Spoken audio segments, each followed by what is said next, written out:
মাঠে ঘাটে হোক, বাড়িতে হোক কিংবা বাইরে, এই ভিডিও নিয়ে মানুষ কিন্তু কথা বলবে, ঠিক আছে। যারা বিশেষ করে ব্লগ ভিডিও বানায়, আর সেটাও যদি হয় বা গ্রাম থেকে একটা সাধারণ মেয়ে কিংবা বউ, দেখবেন ট্রাইপড হোক কিংবা সেলফি স্টিক ধরতে গেলে কেমন হাতটা কেঁপে ওঠে, তাই না বলুন? তারপরেও সমস্ত মানুষের ফালতু কথাগুলোকে গুলি মেরে অট্টহাস্যগুলোকে উড়িয়ে দিয়ে আমি শুধুমাত্র ব্লগ করি আপনাদের জন্য, আপনাদের ভালোবাসার জন্য। আজকে এরকমই একটা সত্য উদাহরণ আমি দিব। আমি একটা জায়গায় ব্লগ করতে গেছিলাম, তো কি হয়েছে না হয়েছে সমস্তটা আপনাদের সাথে শেয়ার করব। তাহলে চলুন, নতুন দিনের সাথে নতুন একটি ছোট্ট আয়োজন। তো যে যেখান থেকে দেখছেন, কি অবস্থায় আছেন, সকলে নিশ্চয়ই ভালো আছেন, সুস্থ আছেন আমার প্রিয় পরিবার। আমি উত্তর দিনাজপুর থেকে পায়েল নিয়ে হাজির হয়েছি ছোট্ট একটি সুন্দর ব্লগ।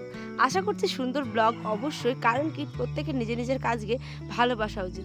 এই যে যত্ন সহকারে 1-2 ঘন্টা ধরে এডিট করে ভালোবেসে কত কিছু দিয়ে মনোযোগ দিয়ে বিশেষ করে একটা ভিডিও আমরা তৈরি করি, সমস্ত কিছু কাজ, সংসারের বাচ্চা থেকে শুরু করে হাজার একটা কাজ সমস্ত কিছু সামলে, তো এর পিছনে যে পরিশ্রমটা আর কি, সেটাই বলছি যে নিজের কাজের প্রতি আমার সমস্ত ভালোবাসাটা দিয়ে আমি তৈরি করি। তো যাই হোক, আপনারাও আশা করি ভালো লাগবে। তো চলুন শুরু করছি সুন্দর একটি ছোট্ট blog. Hello everyone, good morning. কেমন আছেন সকলে? আশা করছি ভালো আছেন, সুস্থ আছেন। সকালবেলা ওই যে বলেছিলাম গত দিনের ভিডিওটাতে যে কাল থেকে একটা পদক্ষেপ নিয়েছি আমরা।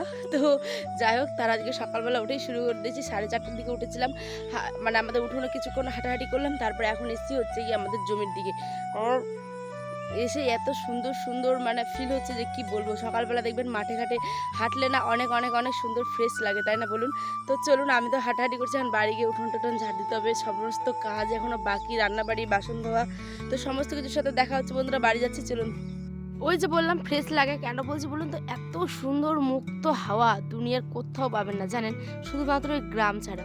তো যাই হোক, গ্রাম আমি ভীষণ ভীষণ ভালোবাসি, তাই আমি গ্রামেই থাকি। আর এইখানটায় আপনাদের দেখাচ্ছিলাম যে এই যে আমাদের বিচন বাড়ি, ধান লাগাবে যেহেতু, তো সেই কারণে বিচনটা যে লাগিয়েছে সেটাই আপনাদের সাথে শেয়ার করছিলাম। এখন উঠেছিলাম হচ্ছে এই 4টে থেকে 4:30 নাগাদ, উঠোনে অনেকক্ষণ ধরে হাঁটছিলাম। তারপরে আসলাম একটু বাড়ির পিছনে এই মাঠটার দিকে, জানেন, কারণ মাঠে তো ইচ্ছে থাকলে ভোরবেলা আসা যায় না, জানেনই তো কত নিয়ম কত কারণ, সমস্ত কিছু কিন্তু মেয়েদের জন্যই, তাই না? আর অনেক কথা হয়তো মুখ দিয়ে আমরা বলতে চাই, কিন্তু সমস্তটা তো আপনাদের বলতে পারি না, কিছু কিছু আপনাদের বুঝে নিতে হবে। তো সেই কারণে অত ভোরবেলা না গিয়ে একটু সকালবেলা গেলাম। আর কেন এই মর্নিং ওয়াক বা এক্সারসাইজ কেন করছি না, শুধু মর্নিং ওয়াক করছি, আর ডায়েটের মধ্যে কী কী করেছি সমস্ত কিছু নিয়ে গতকাল একটা ব্লগ অলরেডি করেছিলাম, ঠিক আছে। যারা যারা দেখেন অবশ্যই কিন্তু একটু হাতে সময় থাকলে দেখে যাবেন। তারপরে বাড়ি চলে এসেছি, এখন বাজে প্রায় এই তো 5টা 5:30টার মতোই। এখন খুব সকালে আলো ফুটে যায়, জানেন, তো সেই কারণে দেখুন আলোটা হয়তো একটু কমে গেছে। তো যাই হোক, এখন উঠোন বাড়ির সমস্ত কিছু ঝাড় দিয়ে দেওয়ার পরেই যাচ্ছি হচ্ছে ঘরের দিকে। আয়ানুর আব্বা কিন্তু এখনও ঘুমিয়ে। আমি কেন এই কথাটা বলেছি আপনারা থাম্বনেলে তো দেখেছেনই, যে গ্রামে থেকে ব্লগ করি বলে মানুষের এমন ধারণা, সেটাও বলবো। একটু ওয়েট স্কিপ করে যেন না, হ্যাঁ, তার আগে ব্রাশটা করে নিই চলুন। কারণ বাসে মুখে কাজ করতে করতে না ভালো লাগে না।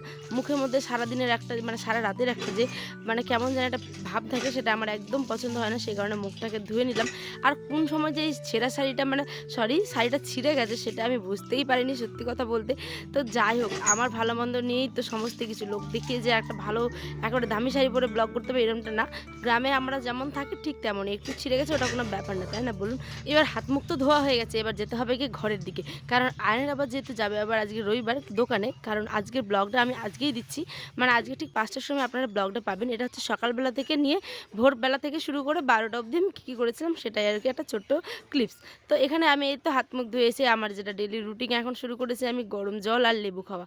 এটার মতো উপকারিতা কোথাও নেই সত্যি, ফ্যাট কাটার ক্ষেত্রে আর কি। তো এদিকে ভাতও হয়ে গেছিলো, ভাতটা অলরেডি ফ্যান পড়ছিল। তো ভাত হয়ে গেছে, আমি একবার দেখে নিচ্ছিলাম যে ভাতটা কতটা সিদ্ধ হয়েছে। তারপরে ভাবছিলাম ডাল করব না কি করব। করতে করতে ভাবনা চিন্তা করতে ভাবলাম না, কচু করি, কচু আলুর একটা তরকারি করব, আর করব হচ্ছে কি পটল ভাজা। তাহলে চলুন, এই তো শুরু করে দিয়েছি। বলতে বলতে রান্নাবাড়িও এখানে শুকনো লঙ্কা আর সাদা জিরে ফোড়ন দিয়ে কী বলে ওটাকে, পেঁয়াজ ছাড়া আর কি, সমস্ত পটলগুলোকে ভালো করে ভেজে নিচ্ছি। এখন এত ঘুম পাচ্ছিল, আমি জানি না কেন, বাপরে বাপ। আমার ডেইলি ব্লগ যারা দেখেন, এই কথাটা আমি প্রায় বলে থাকি যে অতিরিক্ত ঘুম পায়। এটা না ঠিক ওই যখন পড়াশোনা করতাম স্কুল কলেজে লাইফে, পড়তে বসলেই কেমন জানি টগরে পড়তাম ঘুমের মধ্যে, ঠিক আছে। আর মা এসে পিছন থেকে চুলটা ধরে টানতো কিংবা মাথাটা নাড়িয়ে দিত, কিরে পড়ছিস? আমি যে হ্যাঁ পড়ছি পড়ছি। আর ঠিক তেমনটাই কিন্তু এখন হয়, কারণ আমি এখন এডিট করি ঠিক পড়ারই মতো ধ্যান মনোযোগ দিয়ে, তাই না। আর দেখবেন ঘুমটা তখনই পাই একবারে। তাই হাতে মুখে জল দিয়ে চলে আসলাম বলছিলাম না বাবা এখন আয়ন ঘুমিয়ে আছে, এই ফাঁকটুকুই আমি আপনাদের সাথে গল্প করার একটা মোক্ষম সময়, নাহলে পারি না জানেন। যার বাচ্চা ছোট জানেনই তো দৌড়াদৌড়ি করবে, আর গ্রামে তো বাচ্চাগুলোর সাথে দৌড়ে যাবে, আর এখন তো সমস্ত কিছু ভরে গেছে জলে, ওর সাথে সাথে আমাকে দৌড়তে হয়। আর আপনাদের সাথে কথা বলতে হলে তো মনোযোগ দিয়ে ভালোবেসে ধ্যান দিয়ে বলতে হবে, মানে ভালো করে ধ্যান দিয়ে, তাই না বলুন? তো যাই হোক, অনেক বকবক করে ফেলছি, হয়তো আপনাদের বোরিং লাগছে, তো কি করবেন, এই ছোট্ট বোনটার বকবকানি একটু শুনেই নিন কি মজা করছিলাম। তো যাই হোক, এখানে আমি এই যে লেবু জল খাওয়ার পরেই বসে গেছি হচ্ছে গিয়ে কচু আর আলু মানে কাটতে। তো ফ্যান জুড়ে দিয়েছিলাম, জানেন বড্ড গরম, সকালবেলায় এখন বাজে 6টা 6:30 মনে হয়, প্রচুর গরম আর রৌদ্র উঠে গেছিলো খুব। তো এখানে একটা বাড়ির ওই যে ঘরোয়া মশলা যেটা আর কি, জিরে বাটা, আদা বাটা সমস্ত কিছু কচুতে দিয়ে, পেঁয়াজ রসুন মানে মশলা যেটা আর কি, সমস্ত মশলাগুলো দিয়ে আলু কচুটাকে প্রেসারে সিদ্ধ করে নিয়েছি। কারণ কয়েকদিন ধরে দেখছি না যে এই গাঁটি কচুগুলো বা পরি কচুগুলো সিদ্ধ হয় না, ঘ্যাচ ঘ্যাচ করে কেমন জানি একটা, ঠিক আছে? তো সেই কারণে এটাকে ভালো করে প্রেসারে দিলে তো বেশ এই একদম যে লেদা বেদা এখানে হয়ে যায়, করেছি বেশ হচ্ছে খেতে কিছু ভালো পটল লাগে। ভাজা আর ছিল, কচু তো একটু এরম না মানে হলে পটল ভালো ছিল লাগে তো বলুন? সেগুলো তো ভেজে আমার নিয়েছিলাম, রান্নাবাড়ি এখানে পটল হয়ে গেছে, ভাজা। দেখুন এখানে রান্না এইখানে করেছি হচ্ছে হচ্ছে পটলের গিয়ে ভাজা, তার সাথে হবে কচুর ভাত। ঝোল, আর এই তো ভাত। ভাত আমি অনেক এখন কম খাই। এই যে একটা আপনার ছোট এখানে গুঁড়ো বাটি মশলা দিয়ে নিয়েছি দিয়েছিলাম, সেই এই গুঁড়ো মশলাটা কিসের বলুন তো, একটা স্পেশাল গুঁড়োর মশলা, মানে এটা হচ্ছে গিয়ে জিরে দিয়েছিলাম, ধনে দিয়েছিলাম, আর দিয়েছিলাম হচ্ছে গিয়ে 12 মশলা, বলতে আমাদের গ্রামের ভাষায় বলে 12 মশলা, কিন্তু এটা 5 ফোড়ন, ঠিক আছে? এটাকে গুঁড়ো করে দিচ্ছিলাম। এবার আসছি কাপড়গুলো কাচতে, তার আগে দেখি যে আমার শাশুড়ি মা এখানে আম পাড়ছে সকালবেলা উঠে, এই যে গাছ থেকে পাকা পাকা আম। এবার বলি মেন কথাটা, ওই যে থাম্বনেলে দেখেছিলেন সেই কথাটাই বলি এবার। মাঠে গেছিলাম যেহেতু ব্লগ করতে, মানুষের এমন এমন ধারণা আমি তো শুনে অবাক, ভাইরে ভাই।